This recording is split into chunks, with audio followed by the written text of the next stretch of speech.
All right. I guess this video is for Eric.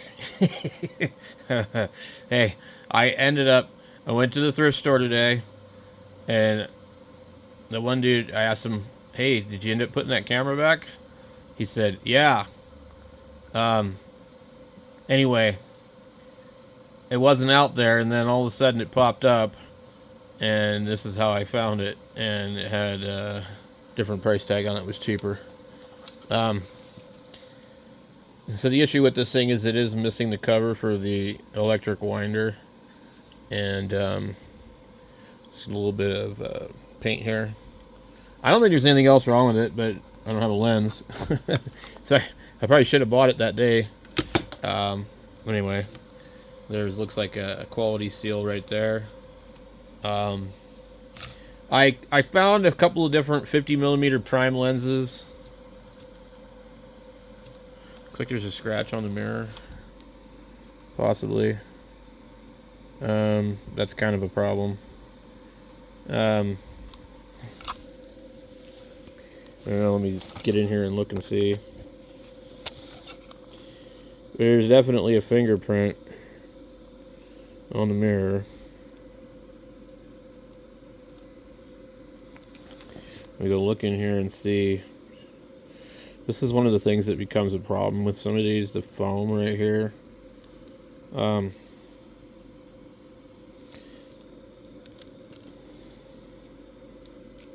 But it does appear to work normal. So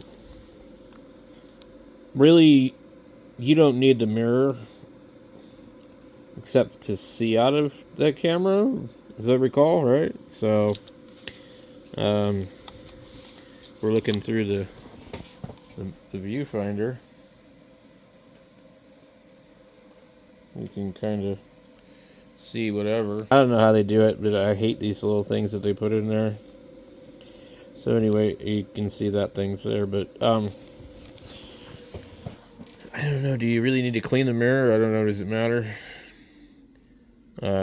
There's some particles in here, but anyway, I just went ahead and just bought it, so I don't know if there's something else wrong with it. He had mentioned something else might have been missing or something. I think maybe he thought there was something missing right here. There might be.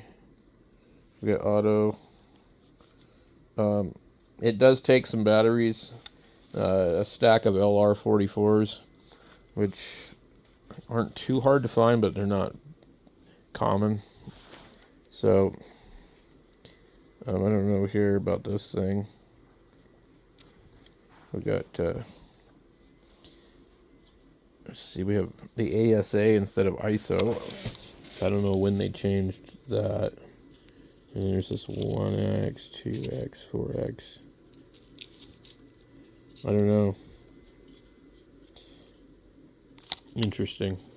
So this doesn't have very much settings on it. You got you push this little thing in here. You got bulb.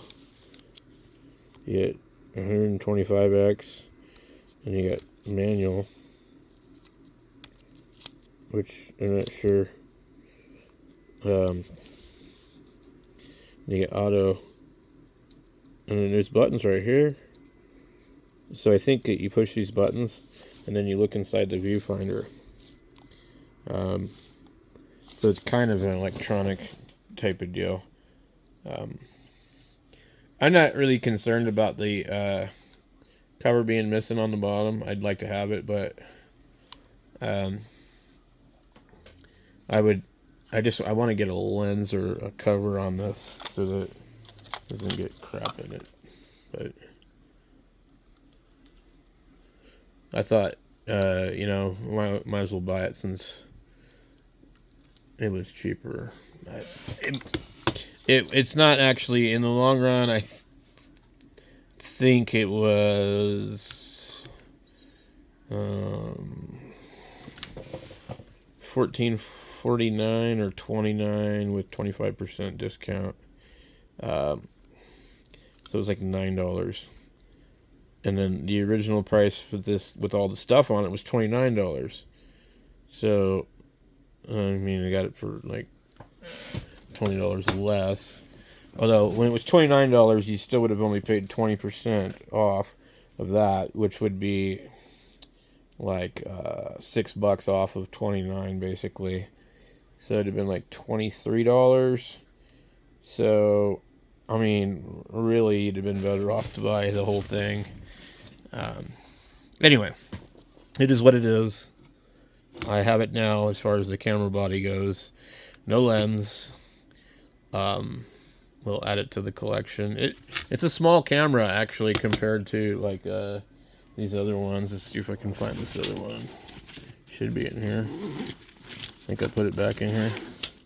The Nico mat is pretty big compared to this thing. And it's heavy. I know somebody that said that they couldn't use one of these. It's too big. Let me move the pentax over. Pentax. This is most likely probably from the same collector, I would think.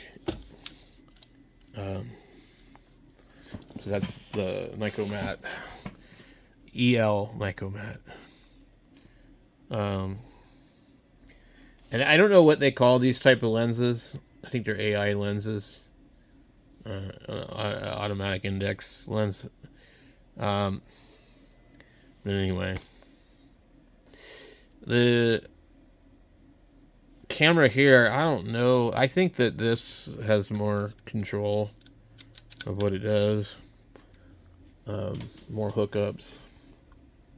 I don't know. Maybe the Pentax is a better camera. I don't know. But the thing is, this thing here, they put this one out here, and it was $12. Like,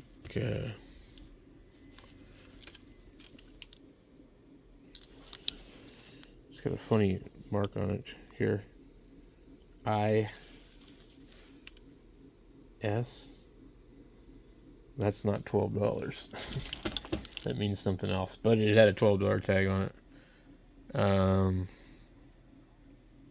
Interesting. So, anyway, it is what it is, guys.